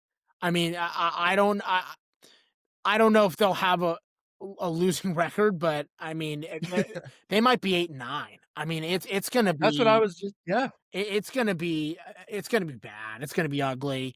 Um, yeah. What garbage? I don't want to. These teams suck. They're terrible. They really are. And I agree with you, man. They're underutilized stars. They're underachieving stars all over these teams. All over these teams are underachievers. Yes. Um, yeah, none of them can bring it together. And I'm sure Cincinnati and Baltimore fans are gonna, drink the copium and blame it on the injuries to Burrow and Lamar, right? But if you honestly think that's what it is, you're an idiot. I'm sorry. Like you are actually an idiot if you think if you blame the woes of both teams on those injuries and those injuries alone. Those are two Exactly. extremely flawed teams. Both defenses, especially the Bengals, are atrocious. I mean, it's just they're bad. Whatever. I want to move on. Can we move on? It's ridiculous. Yeah, let's move on. Please, for the love of God. Any other team? Okay, guys. Big game here. This was fun to watch, and I think I might have to be a believer, man. This is the Chicago Bears visiting the Philadelphia Eagles. Eric, what was going on there? Yeah, so Chicago beats Philadelphia 24-15 in Philly. Um, yeah, man, Philly played. Okay, let's just put it this way: Philly, yes, we know Philly played bad. Do you think Nick Sirianni's out? He is legitimately one of the worst coaches in the National Football League, and He- I don't care what his yes, record is. I don't care. This yes, is he's in the same conversation as Sean McDermott, and he's worse than Sean McDermott. I mean, he is awful. His play calling, dude. His play calling. so bad. Kevin Patullo. How is he still employed? He might be the worst coordinator in the sport. He's atrocious. I mean, he let the Bears dominate the fourth quarter single-handedly. That's all his fault. I mean, they were able to. I mean, Caleb was moving down the field constantly during that quarter. I mean, it was just bad. It was bad all around. Chicago ran up and down the field. They had two guys, Kyle Monangai and DeAndre Swift both had 125 yards rushing. My God. I mean, you can't. Yeah, that's turning into a huge 1-2 punch in It Chicago is. with Monangai and DeAndre Swift. And we've seen Monangai eat into a little bit of Swift's carries, but he's taking the role as the lead back in this game, and he keeps delivering. Yeah. So you have to keep feeding him. And on the other side of the ball, Saquon Barkley. I mean, what are we doing? Only giving him the ball 13 times. Ridiculous. I mean, you got to feed him 20 plus a game. Yes. I understand the risk of injury is high especially with him and his history, but give him the ball, man. I mean, this month alone, he's he's only had what? He's had 2 games over 15 carries. Ridiculous. I mean, that's unreal. And guess what? They won both of those games. I mean, in the ones that he's under 15, they lose. I mean, Yeah. give him the ball, man. I don't understand the play calling. Like you said, it's horrible. AJ Brown, he's looked good. He's turned it around, which is good over with all the diva stuff he's got going on. Yeah. 10 receptions, 132 yards, 2 touchdowns. That's really good. Counted for over half of Hurts's passing yards. Yes, exactly. Yeah. Exactly half. I mean, it's just like, it's ridiculous. But are you a Bear lever? I think Caleb is too erratic to fully buy in. He has a lot of incompletions. He went 17 for 36, man. Yeah. That is bad. And he only threw for 156 yards. Exactly. With 36 attempts, are you kidding me? Right. That's not a good game. His QBR was 49. That's appropriate. Look, they are going on a run. You can't take that away from the Bears. This is the best season they've had in years. They finally look like they have a quarterback who is turning the corner. But he very much looks like a second-year quarterback to me. I don't think he's. Yeah. I think he's. Obviously, it's not a direct comparison because it was his rookie season, but Jaden Daniels. He reminds me of Jaden Daniels last year, where Jaden Daniels was very good, but he was all you watched the games and there was always just something off. And did it result in a lot of losses for Washington? No. But you always watched you watched the Commanders last year and you knew they weren't making it far. You knew, right? Like if you know football, you knew that team wasn't going to go far. And I think the Bears are giving me the exact same vibes. I think Caleb is progressing. He's getting better. They've gone on a couple of extended winning streaks this year, and that should be applauded. I mean, listen to the teams they've beaten. Listen to these teams: the Cowboys, the Raiders, the Commanders, the Saints, the Bengals, the Giants, the Vikings, an overrated Steelers team, and then an Eagles team with one of the worst coaches in the sport. That's who they've beaten. Yeah. Okay, you can look. A 9-3 record is a 9-3 record. But the Lions, we forget the Lions in week 2.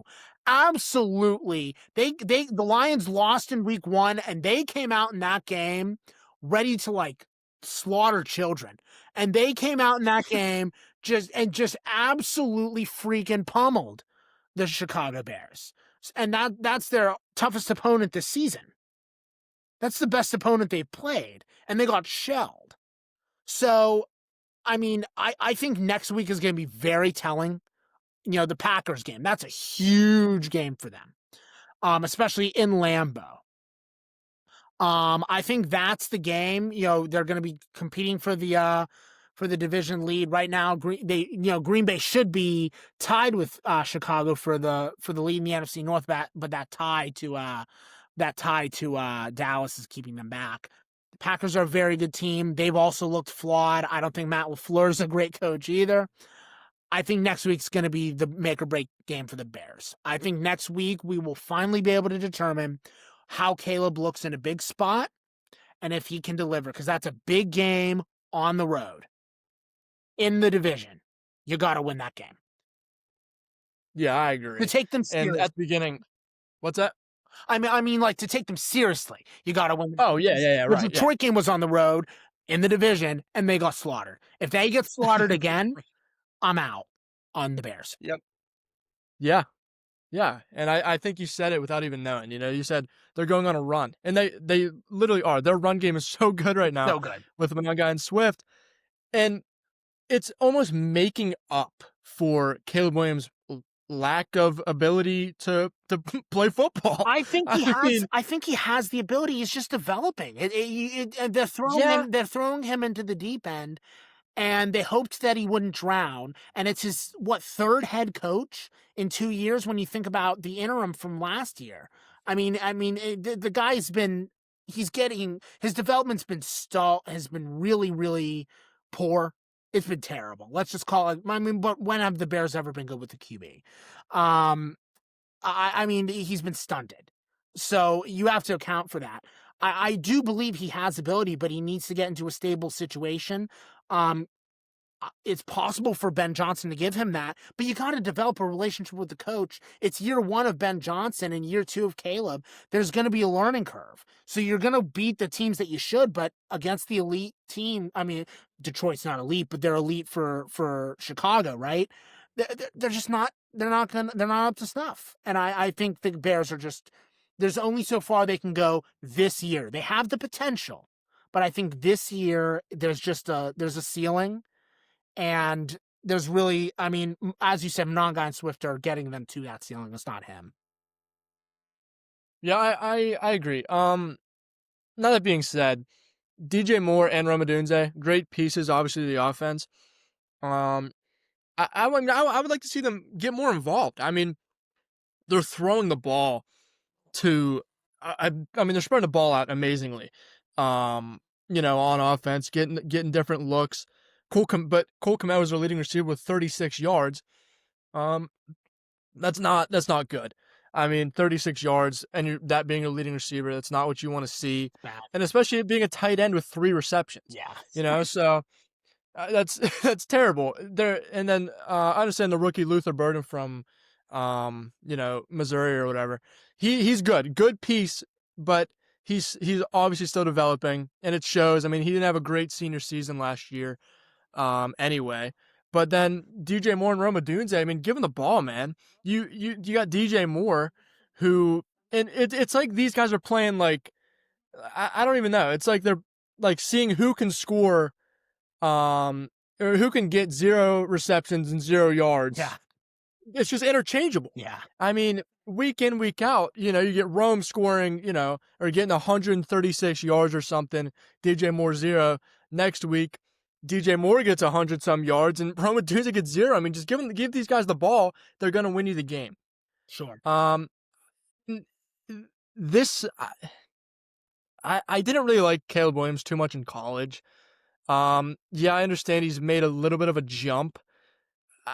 I'm still really not buying into him. Okay. That's fair. Because like you said, I mean, look at the competition they've played. They played nobody. No one. Obviously, the next 3 games are big. Good defenses. Honestly, the remainder of the games that they have, they're playing against good teams and good defenses. Yeah. Obviously, the Browns are tough to say that they're a good team, but one of the best defenses in the league, you could say. It's going to be tough. And if he can, if he can play good in maybe 3 of those games, then okay, yeah, I'll say he's good, but I don't think he's that. I honestly don't think he's that good, to be honest. I get it, and I respect that. I'm telling you, man, they're the Commanders. They reek of the Command. Yeah, It's the right. Commanders all over again. In that they're a great story, and I think we'll applaud them when they make the playoffs, but there's really only so far that goodwill can go. Now, the Commanders did get to a conference championship game, but we knew they weren't going to win that game. And I mean, I don't know if the Bears are good enough to get to the conference championship game this year based on what I've seen. Hell no. But I mean, they can maybe win a game. I think it's possible, especially with how good the running game has been so far. I just think there's only so much you can expect to place on the shoulders of a second year QB, and we're seeing the results of that. Moments of brilliance mixed with baffling incompletions. Yeah. So then the Eagles are a dumpster fire. We don't need to talk about them. They're a mess. That's all I have. Unless you want to say something about the Eagles, I would encourage you not to, though, to preserve sanity. Yeah, that is all I have. Okay. I mean, I don't even want to talk about them. They suck. Yeah, I'm with you 1,000%. With you 1,000%. Okay, guys, that is it for the games that were going on this week. Rivalry week is always fun in college football. I love talking about it and looking at all the games go down, and yeah, it's just a blast. So next week, guys, it is conference championship week. It is a big week for college football. So Friday night, you've got both of the group of 5 both of the group of 5 championships, the Sun Belt and the American. I think obviously these are must-win games for Tulane and James Madison. If those teams win, they both have a chance at making the playoff, which would be remarkable. So great stories if they make it in. I'm rooting for Tulane and James Madison. Do you think Troy and North Texas have a chance? I don't think so. I don't think so either. James Madison's playing too good right now. And I mean, we've said this, a couple weeks ago. James Madison's just playing too good to leave him out. Yeah. And if they do leave him out, and this is if they win, of course, I mean, you got to feel bad for them. I mean, they got left out, last year, and they're a good program. It's just they don't. I mean, they're just in a tough conference, and it kind of sucks. But yeah, I mean, I guess that if you want to relocate and move conferences, but I mean, that's really the story there. Yeah. But I do think that JMU will still get in. I hope they do. I mean, they deserve it. Yeah. So I agree. Same with Tulane. Yeah, I'm with you 100%. And then, guys, Saturday are all 4 Power 4 conference championships. These are the big guns. So I got what we're gonna do. We're gonna predict each of these games. So the first game will be high noon. You've got Texas Tech versus BYU. Remember, Eric, the Texas Tech BYU game was a blowout in favor of Texas Tech. Do you think BYU gets revenge, or do you think that Texas Tech will solidify themselves as a top 4 program? Phew, I don't know. I think this game's going to be really close. I do too. Um, I mean, honestly, it really could just go either way. And I hate saying that, but it really could. That being said, I think, oh man, geez, it's like 50-50. I think just to spice things up, I think BYU wins it. Okay. Um, so, Okay. but we'll see. Yeah, I mean, I mean, it could go either way. I agree with you. I mean, a 12.5 point spread for Texas Tech is crazy, guys. I Oh know, wow. I know it was a blowout, but like, this is a repeat game. I mean, you don't really think Texas Tech is going to kill them by 2 touchdowns in a second game of the season, right? I mean, that's nuts. I don't agree with that at all. That's insane. Um, I think Texas Tech wins in a nail biter. I think BYU, they're going to go in angry. They're going to go in with heart. But I think Baron Morton is a really solid QB. Yeah, man, I think Texas Tech just squeaks it out. And they get a bye. That's my prediction. That's my prediction. Okay, next game up, that'll be the 4 o'clock game. Georgia and Alabama. Alabama beat Georgia earlier this year. It was a once, it was a field goal, field goal game. They only won 24-21. That was a great game. Alabama has looked shaky, Eric, in the last month. They lost to Oklahoma, and then the Iron Bowl was a very, very, very, very hard-fought victory on the road. A game that, as you and I were watching it, we were texting like, "How is this close?" And it really made us doubt Alabama a bit. So Alabama is having a little bit of a shaky month. Does Georgia get revenge? I think they do, and Okay, I think they win, but I think they win by a touchdown. I do too. I think it'll Um, be a touchdown victory. I do think it's going to be once again, in the 20s. It's probably going to be like 27-20 or something. I agree. Something close in the 20s. Both these teams are good.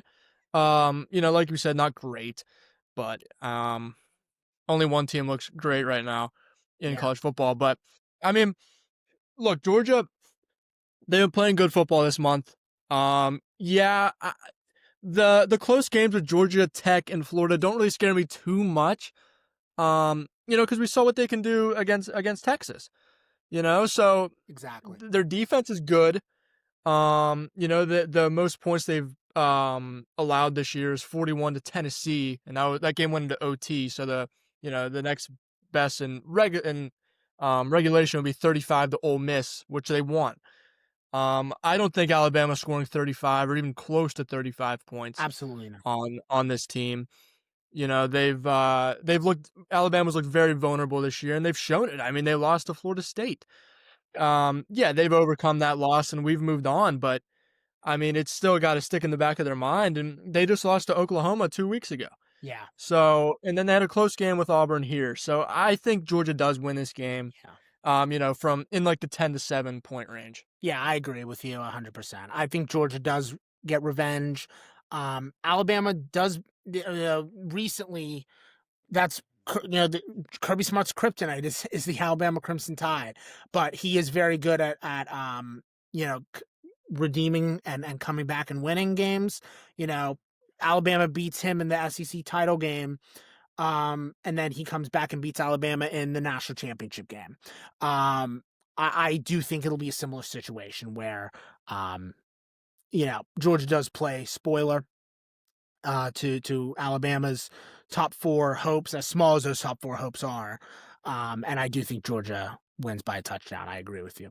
Next game up, both of these games are at 8 p.m. Let's just get the garbage one out of the way. Duke, Virginia. Are you going to watch more than 20 minutes of this dog shit? Yeah, I mean, I don't know, man. I mean, we have to. We have to, but I don't want to. I want to do anything but. I know. We've been saying this with the ACC all year, man. I don't care about this game. I don't care about the ACC, but we have to watch it. Listen to this. I just want to forgive me. We're looking at these. I'm looking at this on the ESPN website, and they have ticket sales for all these games. They have ticket sales right next to all the games, guys. You can get into this game for $50. Oh my goodness. My God. I mean, it's just atrocious. Oh, it's so bad. I don't know why any of you are drinking that Kool-Aid. I mean, that is, and especially think about it, dude. This is the only game where it's going to be outdoors because the Big 12 championships is in Dallas.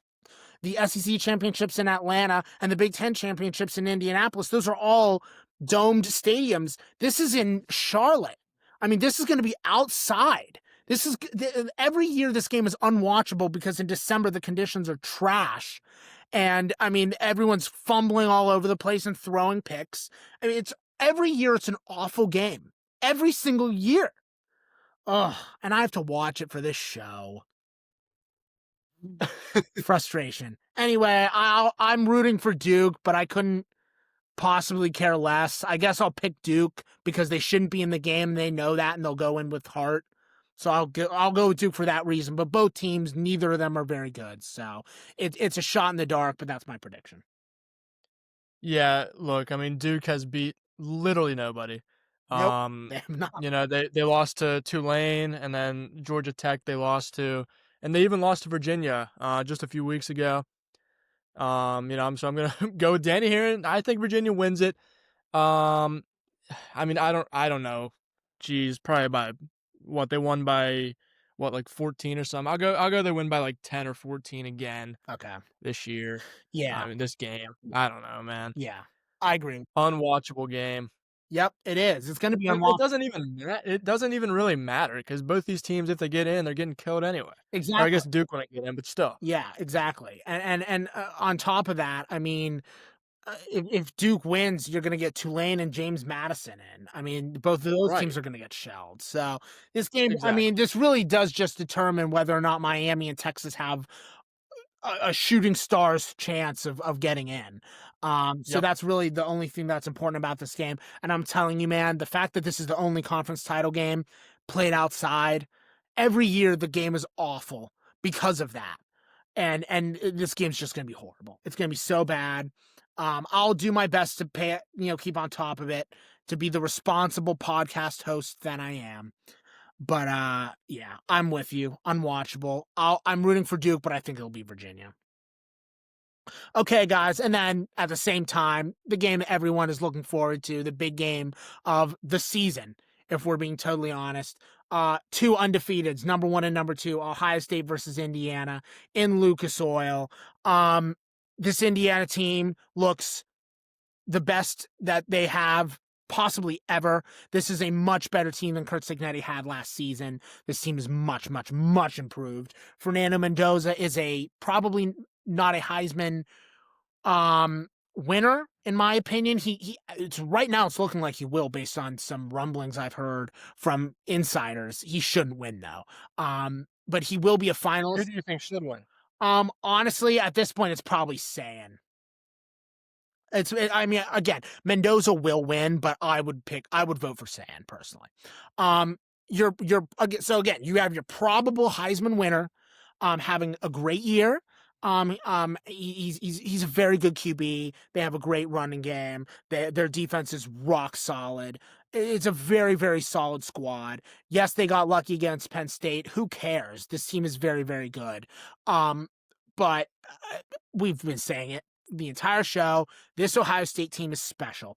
The spread in this game is 4 points.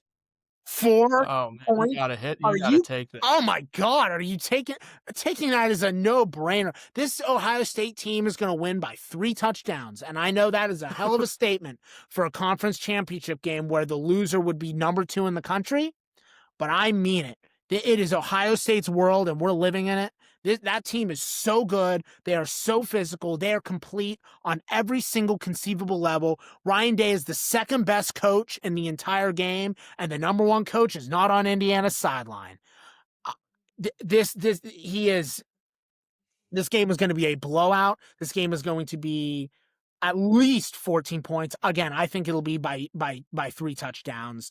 Um, I'm shocked the spread is 4 points. I really do feel this Ohio State team is just the real deal, man. I'm all in. I think they kill Indiana. Yeah, I think Ohio State will win.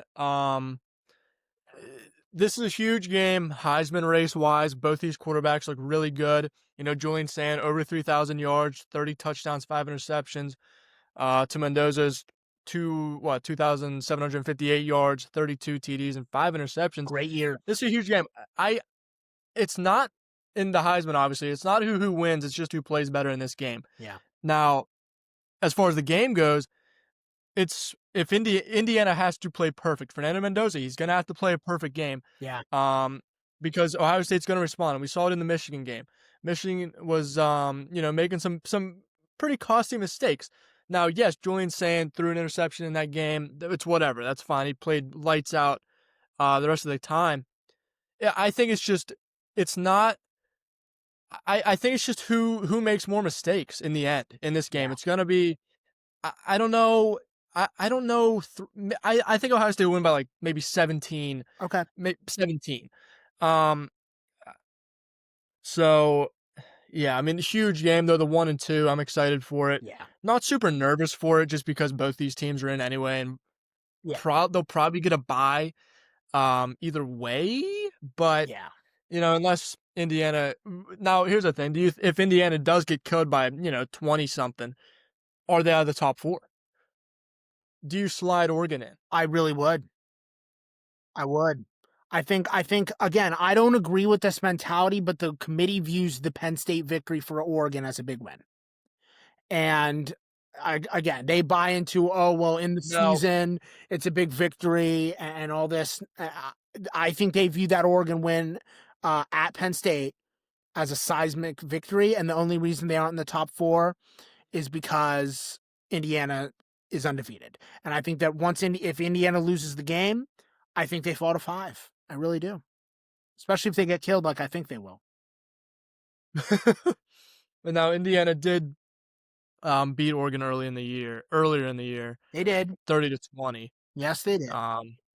So. I don't know. I recognize that, but I still Yeah. don't know how you can put Indiana in the top 4 if they get slaughtered. Oh yeah, I don't think you can either because they wouldn't be the best team. No, I mean, that's not how it works. You can't go out and get killed by 20 points and be the 4th best team in the country. yeah, exactly. I agree. Yeah. Yep. But yeah, that's my thoughts on that game. I really do think it'll be a blowout, man. I think it's going to be I think it's going to be pretty much a blowout. So Yeah.